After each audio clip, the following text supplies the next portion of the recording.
Hi there, all you lovely people. I wanted to talk to you today about saying no. So I shared a quote yesterday about this idea that you can be a nice, loving, wonderful person and still say no. And I thought that was a great quote, so I thought that would be a really awesome topic for us to discuss this week. I also wanted to share a quote that I've heard and my thoughts on it. So there's this quote out there it's a really popular one that says, "No is a full sentence."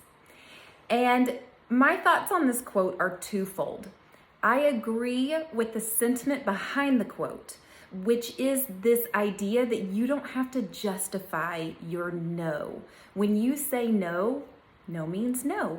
And you can feel confident that your yes or your no is all about you, what makes you comfortable, what you want to do, what you have time to do. And that shouldn't budge. You should not feel that you need to have some great excuse for why you've said no, or that otherwise it makes you a bad person, right? So I do agree with the sentiment behind that quote.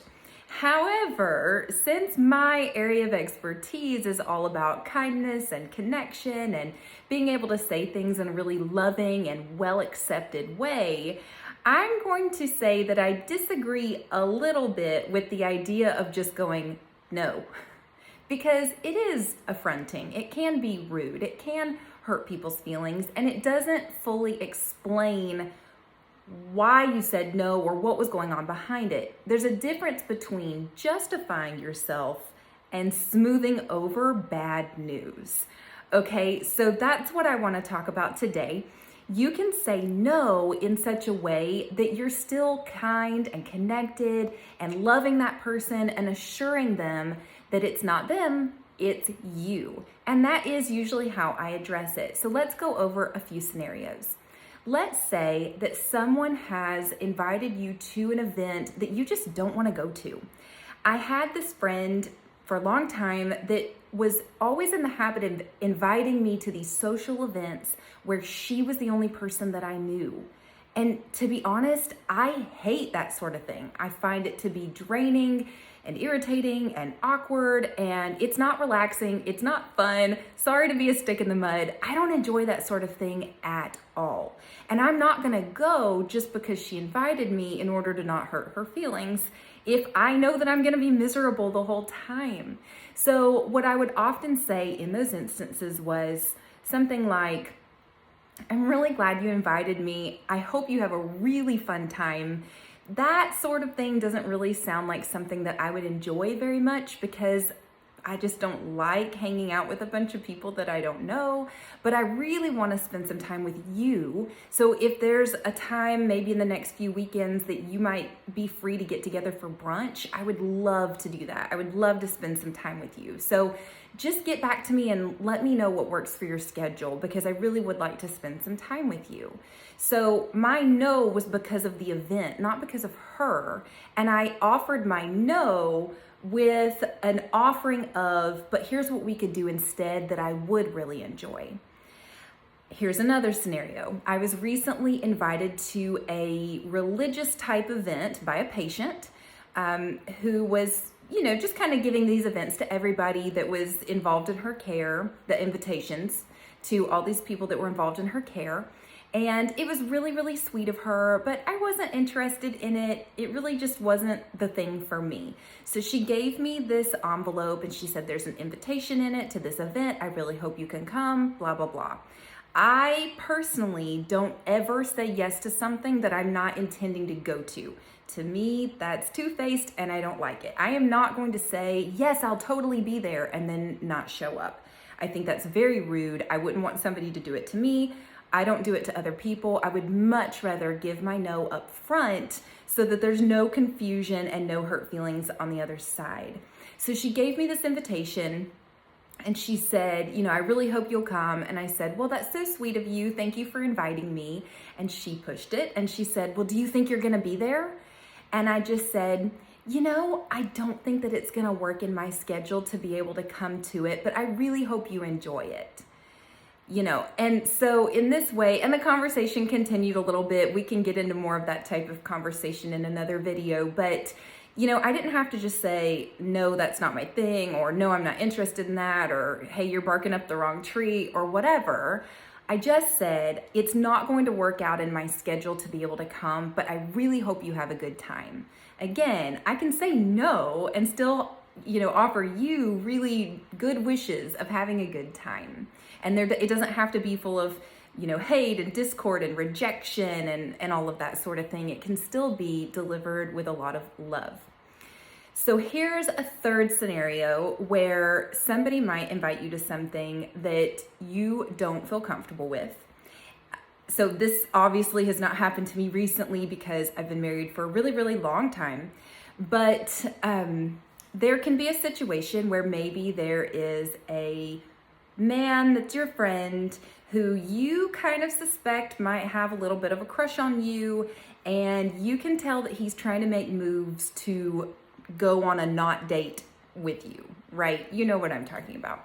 So you don't want to hurt his feelings. You don't want to go because you know it's a trap, and you can be stuck in this really awkward position. What I would do in that scenario is call it for what it is a little bit, but you can blame it on a rule. Okay, so for those of you who know me, I love to blame things on other things. If I can come up with a policy or a rule or somebody else, it just helps to reinforce it. And maybe that's a bad habit that I need to get out of. I don't know, but it works really well for me. So I'm gonna pass it on to you, and you can let me know if you like it or if you think that it's sideways.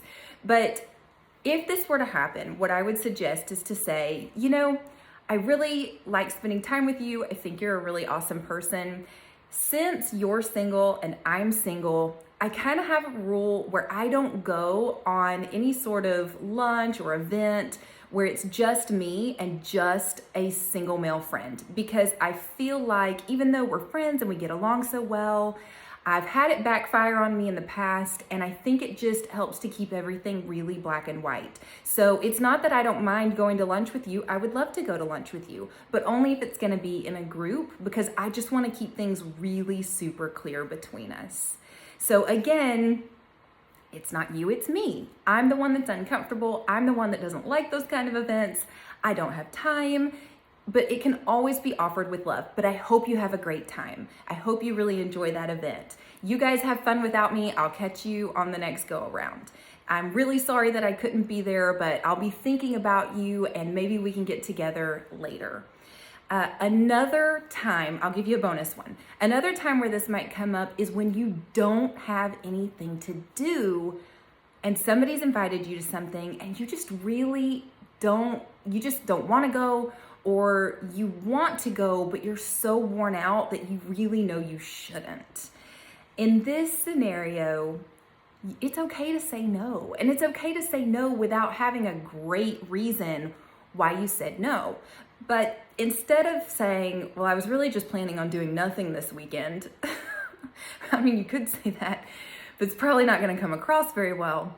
You could say, I really would want to go. It would be so nice to spend time with you and whoever else was invited. But I've been working so hard at work lately. I've been really burning the candle at both ends. And I had scheduled some purposeful downtime for myself this weekend to rest and recover. And as much as I'd love to go to this event, I'm really worried that if I don't take this time for myself that I need, that I'm going to be completely burned out next week. So it's a little bit of you're just being honest. I want to go, but I know that that's not what's best for me. And instead of saying I was planning on doing nothing, you can say I had scheduled some purposeful downtime, right? So that could be a little better received. So there's several different scenarios. We're coming up on the holidays. We're all going to get a lot of invitations to a lot of things in the next couple of months. So there's some ways that you can back out of some of them gracefully. If you have specific situations that are bothering you or that you don't know how to get out of and you'd like a little help, please feel free to comment below or send me a DM. If you feel that this is a consistent issue for you, that saying no is something that you really struggle with, please go to my bio and download my free boundaries guide. It's called the 5 Steps to Stellar Boundaries. It talks about what a boundary is, what your rights are, and your responsibilities when it comes to boundaries. And it gives you a really great script to work from in order to get that conversation started and kind of get your wheels turning. It's a fantastic guide. So you should definitely go check it out. It's right in the link tree of my bio. It's the top option, 5 Steps to Stellar Boundaries. I'll see you in the next video. Bye.